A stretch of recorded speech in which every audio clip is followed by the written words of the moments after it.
Famous story channel में आपका स्वागत है। आइए आज हम आपको सुनाते हैं मोहन राकेश की कहानी अपरिचित। कोहरे की वजह से खिड़कियों के शीशे धुंधले पड़ गए थे। गाड़ी 40 की रफ्तार से सुनसान अंधेरे को चीरती चली जा रही थी। खिड़की से सिर सटाकर भी बाहर कुछ दिखाई नहीं देता था। फिर भी मैंने देखने की कोशिश कर रहा था। कभी किसी पेड़ की हल्की गहरी रेखा ही गुजरती नजर आ जाती तो कुछ देख लेने का संतोष होता। मन को उलझाए रखने के लिए इतना ही काफी था। आंखों में जरा नींद नहीं थी। गाड़ी को जाने कितनी देर बाद कहीं जाकर रुकना था। जब और कुछ दिखाई न देता तो अपना प्रतिबिंब तो कम से कम देखा ही जा सकता था। अपने प्रतिबिंब के अलावा और भी कई प्रतिबिंब थे। ऊपर की बर्थ पर सोए व्यक्ति का प्रतिबिंब अजब बेबसी के साथ हिल रहा था। सामने की बर्थ पर बैठी स्त्री का प्रतिबिंब बहुत उदास था। उसकी भारी पलकें पल भर के लिए ऊपर उठती फिर झुक जाती। आकृतियों के अलावा कई बार नई नई आवाजें ध्यान बटा देती, जिसे पता चलता कि गाड़ी पुल पर से जा रही है या मकानों की कतार के पास से गुजर रही है। बीच में सहसा इंजन की चीख सुनाई दे जाती, जिससे अंधेरा और एकांत और गहरे महसूस होने लगते। मैंने घड़ी में वक्त देखा, 11:15 बजे थे। सामने बैठी स्त्री की आंखें बहुत सुनसान थी। बीच बीच में उनमें एक लहर सी उठती और विलीन हो जाती। वो जैसे आंखों से देख नहीं रही थी, सोच रही थी। उसकी बच्ची, जिसे फर के कंबलों में लपेट कर सुलाया गया था, जरा जरा कुनमुनाने लगी। उसकी गुलाबी टोपी सिर से उतर गई थी। उसने एक बार पैर पटके अपनी बंधी हुई मुट्ठियां ऊपर उठाई और रोने लगी।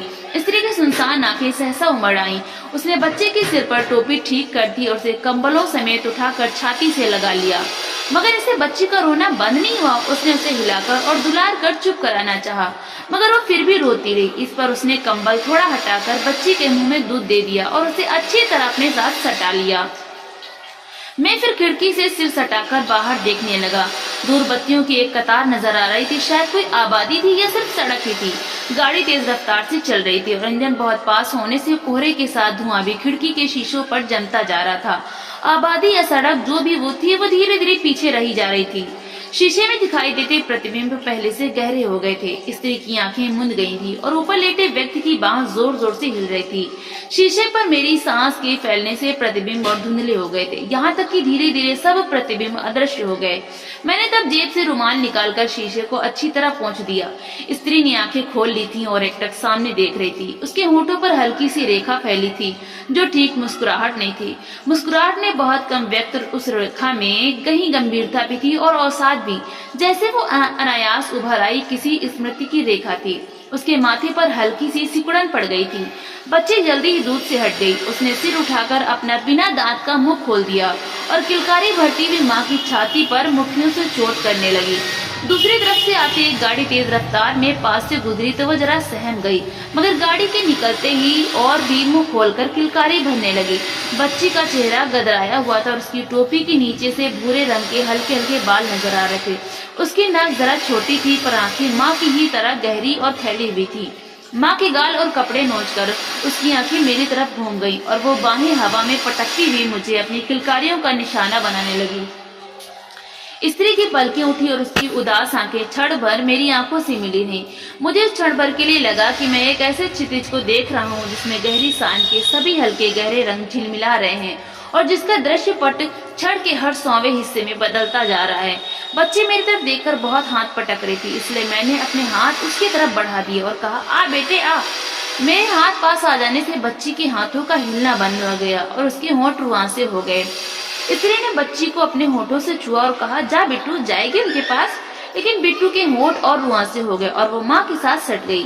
गैर आदमी से डरती है, मैंने मुस्कुराकर कहा और हाथ हटा लिए। स्त्री के होंठ भींच गए और माथे की खाल में थोड़ा खिंचाव आ गया। उसकी आंखें जैसे अतीत में चली गईं। फिर सहसा वहां से लौट आई और वो बोली, नहीं डरती नहीं, इसे दरअसल आदत नहीं है। यह आज तक या तो मेरे हाथ में रही है या नौकरानी के।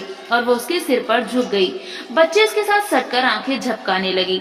महिला उसे हिलाती हुई थपकियां देने लगी। बच्ची ने आंखें मूंद ली। महिला उसकी तरफ देखती हुई जैसे चूमने के लिए होंठ बढ़ाए उसे थपकियां देती हुई। फिर एकाएक उसने झुककर उसे चूम लिया। बहुत अच्छी है हमारी बिट्टू, झट से सो जाती है, ये उसने जैसे अपने से कहा और मेरी तरफ देखा। उसकी आंखों में एक उदास सा उत्साह भर रहा था। कितनी बड़ी है ये बच्ची, मैंने पूछा। 10 दिन बाद पूरे 4 महीने की हो जाएगी, वो बोली। पर देखने में भी उससे छोटी लगती है नहीं? मैंने आंखों से उसकी बात का समर्थन किया। उसके चेहरे में एक अपनी ही सहजता थी, विश्वास और सादगी की। मैंने सोई हुई बच्ची के गाल को जरा सा सहला दिया। स्त्री का चेहरा और भावपूर्ण हो गया। लगता है आपको बच्चों से बहुत प्यार है, वो बोली। आपके कितने बच्चे हैं? मेरी आंखें उसके चेहरे से हट गईं। बिजली की बत्ती के पास एक कीड़ा उड़ रहा था। मेरे? मैंने मुस्कुराने की कोशिश करते हुए कहा, अभी तो कोई नहीं है, मगर मतलब ब्याह हुआ है, अभी बच्चे नहीं हुए। वो मुस्कुराई। आप मर्द लोग तो बच्चों से बचे ही रहना चाहते हैं ना? मैंने होठ सिकोड़ लिया और कहा, नहीं क्या बात नहीं, हमारे तो बच्चे को छूते भी नहीं। वो बोली, कभी 2 मिनट के लिए भी उठाना पड़ जाए तो झल्लाने लगते हैं। अब तो खैर वे इस मुसीबत से छूटकर बाहर ही चले गए हैं। और सहसा उसकी आंखें छलछलाईं। रुलाई की वजह से उसके होंठ बिल्कुल उस बच्ची जैसे हो गए थे। फिर सहसा उसके होठों पर मुस्कुराहट लौट आई, जैसा अक्सर सोए हुए बच्चों के साथ होता है।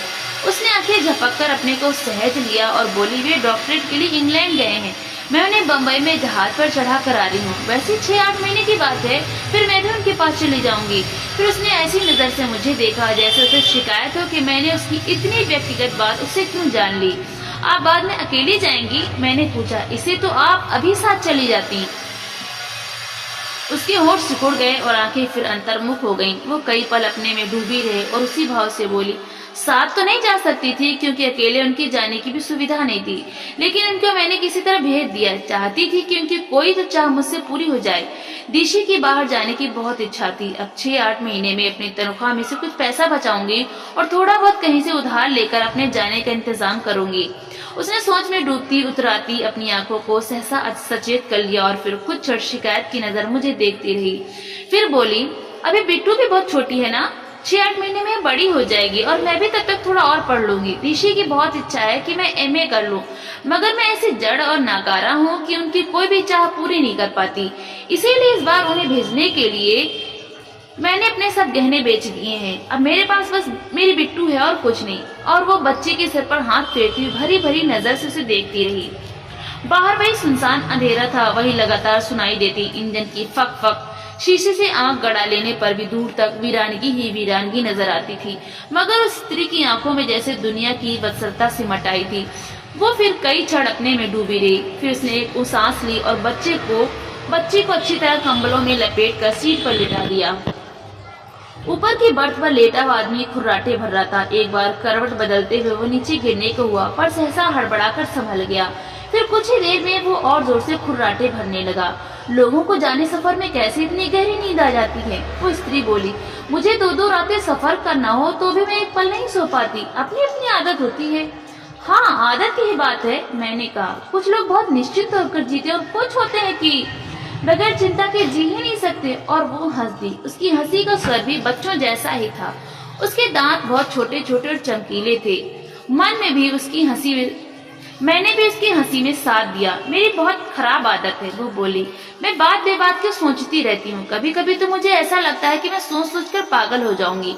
ये मुझसे कहते हैं कि मुझे लोगों से मिलना जुलना चाहिए, खुलकर हंसना बात करना चाहिए, मगर इनके सामने मैं ऐसे गुमसुम हो जाती हूँ कि क्या कहूँ। वैसे लोगों से भी मैं ज्यादा बात नहीं करती, लेकिन इनके सामने तो चुप्पी ऐसी छा जाती है जैसे मुंह में जबान हो ही नहीं। अब देखिए ना इस वक्त कैसे लतर लतर बात कर रही हूँ। और वो मुस्कुराई। उसके चेहरे पर हल्की सी संकोच की रेखा आ गई। रास्ता काटने के लिए बात करना जरूरी हो जाता है, मैंने कहा, खास तौर से जब नींद ना आ रही हो। उसकी आंखें पल भर फैली नहीं, फिर वो गर्दन जरा झुका कर बोली, ये कहते हैं कि जिसके मुंह में जबान ही ना हो उसके साथ पूरी जिंदगी कैसे काटी जा सकती है। ऐसे इंसान में और एक पालतू जानवर में क्या फर्क है? मैं 1000 चाहती हूँ कि इन्हें कुछ दिखाई दूं और उनके सामने कोई न कोई बात करती रहूं, लेकिन मेरी सारी कोशिशें बेकार चली जाती हैं। इन्हें फिर गुस्सा आ जाता और मैं रो देती हूँ। इन्हें मेरा रोना बहुत बुरा लगता है। कहते हुए उसकी आंखों में आंसू छलक आए। जिन्हें उसने अपनी साड़ी के पल्ले से पोंछ लिया। मैं बहुत पागल हूँ, वो फिर बोली। ये जितना मुझे टोकते हैं मैं उतना ही ज्यादा रोती हूँ। दरअसल ये मुझे समझ नहीं पाते। मुझे बात करना अच्छा नहीं लगता, फिर जाने क्यों ये मुझे बात करने के लिए मजबूर करते हैं। और फिर माथे को हाथ से दबाते हुए बोली, आप भी अपनी पत्नी से जबरदस्ती बात करने के लिए कहते हैं? मैंने पीछे टेक लगाकर कंधे सिकोड़ लिए और हाथ बगलों में दबाए बत्ती के पास उड़ते कीड़े को देखने लगा। फिर सिर को जरा सा झटक कर मैंने उसकी तरफ देखा। वो उत्सुक नजर से मेरी तरफ देख रही थी। मैंने मुस्कुराने की चेष्टा करते हुए कहा, मुझे कहने का कभी मौका ही नहीं मिल पाता। मैं बल्कि 5 साल से यह चाह रहा हूँ कि वो जरा कम बात किया करे। मैं समझता हूँ कि कई बार इंसान चुप रहकर ज्यादा बात कह सकता है। जबान से कही बात में वो रस नहीं होता जो आंख की चमक से या होठों के कंपन से या माथे की एक लकीर से कही गई बात में होता है। मैं जब उसे यह समझाना चाहता हूँ तो वो मुझे विस्तार पूर्वक बात देती है कि ज्यादा बात करना इंसान की निश्चलता का प्रमाण है, और मैं इतने सालों में अपने प्रति उसकी भावना को समझ ही नहीं सका। वो दरअसल कॉलेज में लेक्चरर है, अपनी आदत की वजह से घर में भी लेक्चर देती रहती है। ओह, तो वो थोड़ी देर दोनों हाथों में अपना मुंह छिपाए रही, फिर बोली, ऐसा क्यों होता है मेरी समझ में नहीं आता। मुझे दीशी से यही शिकायत है कि वे मेरी बात नहीं समझ पाते। मैं कई बार उनके बालों में अपनी उंगलियां उलझाकर उनसे बात करना चाहती हूँ। कई बार उनके घुटनों पर सिर रखकर मूंदी आंखों से उनसे कितना कुछ कहना चाहती हूँ, लेकिन उन्हें यह सब अच्छा ही नहीं लगता। वे कहते हैं कि यह सब गुड़ियों का खेल है, उनकी पत्नी को जीता जागता इंसान होना चाहिए। और मैं इंसान बनने की बहुत कोशिश करती हूँ, लेकिन नहीं बन पाती, कभी नहीं बन पाती। इन्हें मेरी कोई आदत अच्छी नहीं लगती। मेरा मन होता है कि चांदनी रात में खेतों में घूमूं या नदी में पैर डालकर घंटों बैठी रहूं, मगर ये कहते हैं कि ये सब आइडल मन की वृत्तियां हैं। इन्हें क्लब, संगीत सभाएं और डिनर पार्टियां अच्छी लगती हैं। मैं इनके साथ वहां जाती हूँ तो मेरा दम घुटने लगता है। मुझे वहां जरा अपनापन महसूस नहीं होता। ये कहते हैं कि तू पिछले जन्म में मेढकी थी, तो तुझे क्लब में बैठने की बजाय खेतों में मेढकों की आवाजें सुनना ज्यादा अच्छा लगता है। मैं कहती हूँ कि मैं इस जन्म में भी मेढकी हूँ। मुझे बरसात में भीगना बहुत अच्छा लगता है, और भीग कर मेरा मन कुछ न कुछ गुनगुनाने को कहने लगता है। हालांकि मुझे गाना नहीं आता। मुझे क्लब में सिगरेट के धुएं में घुट कर बैठे रहना नहीं अच्छा लगता। वहां मेरे प्राण गले को आने लगते हैं। उस थोड़े से समय में ही मुझे उसके चेहरे का उतार चढ़ाव काफी परिचित लगने लगा था। उसकी बात सुनते हुए मेरे मन पर हल्की उदासी छाने लगी थी। हालांकि मैं जानता था कि वो कोई भी बात मुझसे नहीं कह रही, वो अपने से बात करना चाहती है, और मेरी मौजूदगी उसके लिए सिर्फ एक बहाना है। मेरी उदासी भी उसके लिए ना होकर अपने लिए थी, क्योंकि बात उसे करते हुए भी मुख्य रूप से मैं सोच अपने विषय में रहा था। मैं 5 साल से मंजिल दर मंजिल विवाहित जीवन से गुजरता आ रहा था, रोज ये सोचते हुए कि शायद आने वाला कल जिंदगी के इस ढांचे को बदल देगा। सतह पर हर चीज ठीक थी, कहीं कुछ गलत नहीं था, मगर सतह से नीचे जीवन कितनी कितनी उलझनों और गांठों से भरा था। मैंने विवाह के पहले दिनों में ही जान लिया था कि नलिनी मुझसे विवाह करके सुखी नहीं हो सकी, क्योंकि मैं उसकी कोई भी महत्वाकांक्षा पूरी करने में सहायक नहीं हो सकता। वो एक भरा पूरा घर चाहती थी जिसमें उसका शासन हो, और ऐसा सामाजिक जीवन जिसमें उसे महत्व का दर्जा प्राप्त हो। वो अपने से स्वतंत्र अपने पति के मानसिक जीवन की कल्पना नहीं करती थी। उसे मेरी भटकने की वृत्ति और साधारण का मोह मानसिक विकृतियां लगती थी, जिन्हें वो अपने अधिक स्वस्थ जीवन दर्शन से दूर करना चाहती थी। उसने इस विश्वास के साथ जीवन आरंभ किया था कि वो मेरी त्रुटियों की क्षतिपूर्ति करती हुई बहुत शीघ्र मुझे सामाजिक दृष्टि से सफल व्यक्ति बनने की दिशा में ले जाएगी। उसकी दृष्टि में यह मेरे संस्कारों का दोष था जो मैं इतना अंतर्मुख रहता था और इधर उधर मिलजुल कर आगे बढ़ने का प्रयत्न नहीं करता था। वो इस परिस्थिति को सुधारना चाहती थी, पर परिस्थिति सुधरने की जगह बिगड़ती गई थी। वो जो कुछ चाहती थी वो मैं नहीं कर पाता था, और जो कुछ मैं चाहता था वो उससे नहीं होता था। इससे हमें अक्सर चकचक होने लगी थी और कई बार दीवारों से सिर टकराने की नौबत आ जाती थी। मगर यह सब हो चुकने पर नलिनी बहुत जल्दी स्वस्थ हो जाती थी और उसे फिर मुझसे यह शिकायत होती थी कि मैं दो दिन अपने को उन साधारण घटनाओं के प्रभाव से मुक्त क्यों नहीं कर पाता।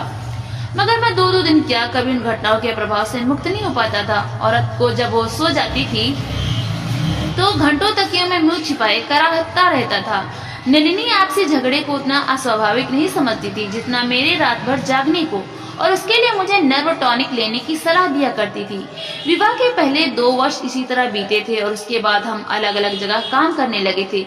हालांकि समस्या ज्यों की त्यों बनी थी और जब भी हम इकट्ठे होते वही पुरानी जिंदगी लौट आती थी। फिर भी नलिनी का यह विश्वास अभी कम नहीं हुआ था कि कभी न कभी मेरे सामाजिक संस्कारों का उदय अवश्य होगा और तब हम साथ रहकर सुखी विवाहित जीवन व्यतीत कर सकेंगे। आप कुछ सोच रहे हैं? उस स्त्री ने अपनी बच्ची के सिर पर हाथ फेरते हुए पूछा। मैंने सहसा अपने को सहेजा और कहा, हाँ, मैं आप ही की बात को लेकर सोच रहा था। कुछ लोग होते हैं जिनसे दिखावटी शिष्टाचार आसानी से नहीं ओढ़ा जाता। आप भी शायद उन्हीं लोगों में से हैं। मैं नहीं जानती, वो बोली, मगर इतना जानती हूँ कि मैं बहुत से परिचित लोगों के बीच अपने को अपरिचित, बेगाना और अनमेल अनुभव करती हूँ। मुझे लगता है कि मुझ में कुछ कमी है। मैं इतनी बड़ी होकर भी वो कुछ नहीं जान समझ पाई जो लोग छुटपन में ही सीख जाते हैं। दिशी का कहना है कि मैं सामाजिक दृष्टि से बिल्कुल मिसफिट हूँ। आप भी ये समझती हैं? मैंने पूछा। कभी समझती हूँ, कभी नहीं भी समझती, वो बोली। एक खास तरह के समाज में मैं जरूर अपने को मिसफिट अनुभव करती हूँ, मगर कुछ ऐसे लोग भी हैं जिनके बीच जाकर मुझे बहुत अच्छा लगता है। ब्याह से पहले मैं 2-1 बार कॉलेज की पार्टियों के साथ पहाड़ों पर घूमने के लिए गई थी। वहाँ सब लोगों को मुझसे यही शिकायत होती थी कि मैं जहाँ बैठ जाती हूँ वहीं की हो सकती हूँ। मुझे पहाड़ी बच्चे बहुत अच्छे लगते थे। मैं उनके घर के लोगों से भी बहुत जल्दी दोस्ती कर लेती थी। एक पहाड़ी परिवार की मुझे आज तक याद है। उस परिवार के बच्चे मुझसे इतना घुल मिल गए थे कि मैं बड़ी मुश्किल से उन्हें छोड़कर उनके यहाँ से चल पाई थी। मैं कुल 2 घंटे उन लोगों के पास रही थी। 2 घंटे में मैंने उन्हें नहलाया धुलाया भी और उनके साथ खेलती भी रही। बहुत ही अच्छे बच्चे थे वे। हाय, उनके चेहरे इतने लाल थे कि क्या कहूँ। मैंने उनकी माँ से कहा कि वो अपने छोटे लड़के कृष्ण को मेरे साथ भेज दे। वो हंसकर बोली कि तुम सभी को ले जाओ, यहाँ कौन इनके लिए मोती रखे हैं, यहाँ तो 2 साल में इनकी हड्डियां निकल आएंगी, वहाँ खा पी कर अच्छे तो रहेंगे। मुझे उसकी बात सुनकर रुलाई आने को हुई।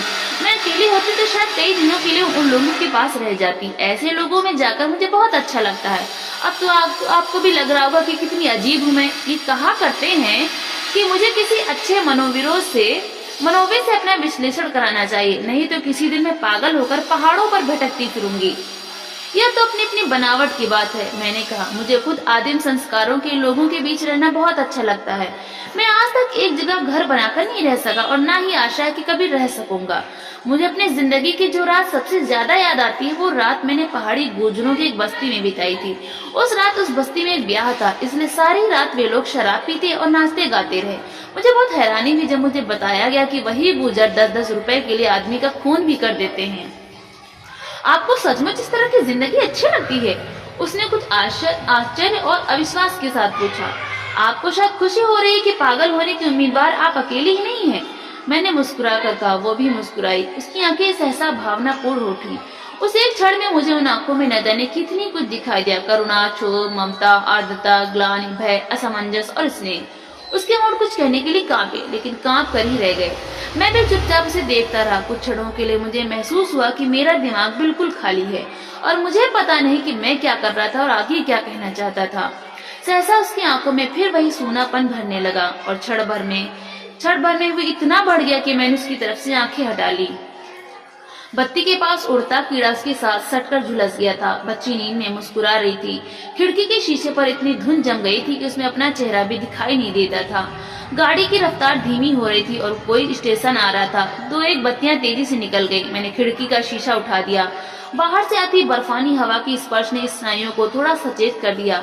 गाड़ी एक बहुत नीचे प्लेटफॉर्म के पास आकर खड़ी हो रही थी। यहाँ कहीं थोड़ा पानी मिल जाएगा? मैंने चौंक कर देखा कि वो अपनी टोकरी में से कांच का गिलास निकालकर अनिश्चित भाव से हाथ में लिए है। उसके चेहरे की रेखाएं पहले से गहरी हो गई थी। पानी आपको पीने के लिए चाहिए? मैंने पूछा। हाँ, कुल्ला करूंगी और पीऊंगी भी। न जाने क्यों होंठ कुछ चिपक से रहे हैं। बाहर इतनी ठंड है, फिर भी देखता हूँ अगर यहाँ कोई नलवल हो तो। मैंने गिलास उसके हाथ से ले लिया और जल्दी से प्लेटफॉर्म पर उतर गया। न जाने कैसा मनहूस स्टेशन था कि कहीं पर भी कोई इंसान नजर नहीं आ रहा था। प्लेटफॉर्म पर पहुंचते ही हवा के झोंकों से हाथ पैर सुन्न होने लगे। मैंने कोट के कॉलर ऊंचे कर लिए। प्लेटफॉर्म के जंगले के बाहर से फैलकर ऊपर आए 2-1 पेड़ हवा में सरसरा रहे थे। इंजन के भाप छोड़ने से लंबी शू की आवाज सुनाई दे रही थी। शायद वहाँ गाड़ी सिग्नल न मिलने की वजह से रुक गई थी। दूर कई डिब्बे पीछे नल दिखाई दिया तो मैं तेजी से उस तरफ चल दिया। ईंटों के प्लेटफॉर्म पर अपने जूते का शब्द मुझे बहुत अजीब सा लगा। मैंने चलते चलते गाड़ी की तरफ देखा। किसी खिड़की से कोई चेहरा बाहर नहीं झांक रहा था। मैं नल के पास जाकर गिलास में पानी भरने लगा। तभी हल्की सी सीटी देकर गाड़ी एक झटके के साथ चल पड़ी। मैं भरा हुआ पानी का गिलास ले अपने डिब्बे की तरफ दौड़ा। दौड़ते हुए मुझे लगा कि मैं उस डिब्बे तक नहीं पहुंच पाऊंगा और सर्दी में उस अंधेरे और सुनसान प्लेटफॉर्म पर ही मुझे बिना सामान के रात बितानी होगी। यह सोचकर मैं और तेज दौड़ने लगा। किसी तरह अपने डिब्बे के बराबर पहुंच गया। दरवाजा खुला था और वो दरवाजे के पास खड़ी थी। उसने हाथ बढ़ाकर गिलास मुझसे ले लिया। फुटबोर्ड पर चढ़ते हुए एक बार मेरा पैर जोर से फिसला मगर अगले ही क्षण में स्थिर होकर खड़ा हो गया। इंजन तेज होने की कोशिश में हल्के हल्के झटके दे रहा था और ईंटों के प्लेटफॉर्म की जगह अब नीचे अस्पष्ट गहराई दिखाई देने लगी थी। अंदर आ जाइए। उसके ये शब्द सुनकर मुझे एहसास हुआ कि मुझे फुटबोर्ड से आगे भी कहीं जाना है। डिब्बे के अंदर कदम रखा तो मेरे घुटने जरा जरा कांप रहे थे। अपनी जगह पर आकर मैंने टांगे सीधी करके पीछे टेक लगा ली। कुछ पल बाद आंखें खोली तो लगा कि इस बीच मुंह धुआई है। फिर भी उसके चेहरे पर मुर्दनी सी छा रही थी। मेरे होंठ सूख रहे थे, फिर भी मैं थोड़ा मुस्कुराया। क्या बात है, आपका चेहरा ऐसा क्यों हो रहा है? मैंने पूछा। मैं कितनी मनहूस हूँ, कहकर उसने अपना निचला होंठ जरा सा काट लिया। क्यों? अभी मेरी वजह से आपको कुछ हो जाता? या खूब सोचा आपने? नहीं, मैं हूँ ही ऐसी, वो बोली। जिंदगी में हर एक को दुख ही दिया है, अगर कहीं आप ना चढ़ पाते तो उसने जरा होंठ सिकोड़े। तो मुझे पता नहीं, पर उसने खामोश रहकर आंखें झुका ली। मैंने देखा कि उसकी सांस जल्दी जल्दी चल रही है। महसूस किया कि वास्तविक संकट की अपेक्षा कल्पना की संकट कितना बड़ा और खतरनाक होता है। शीशा उठा रहने से खिड़की से ठंडी हवा आ रही थी। मैंने खींचकर शीशा नीचे कर दिया। आप क्यों गए थे पानी लाने के लिए? आपने मना क्यों नहीं कर दिया? उसने पूछा। उसके पूछने के लहजे से मुझे हंसी आ गई। आप ही ने तो कहा था। मैं तो मूर्ख हूँ, कुछ भी कह देती हूँ, आपको तो सोचना चाहिए था। अच्छा, मैं अपनी गलती मान लेता हूँ। इससे उसके मुरझाए होठों पर भी मुस्कुराहट आ गई।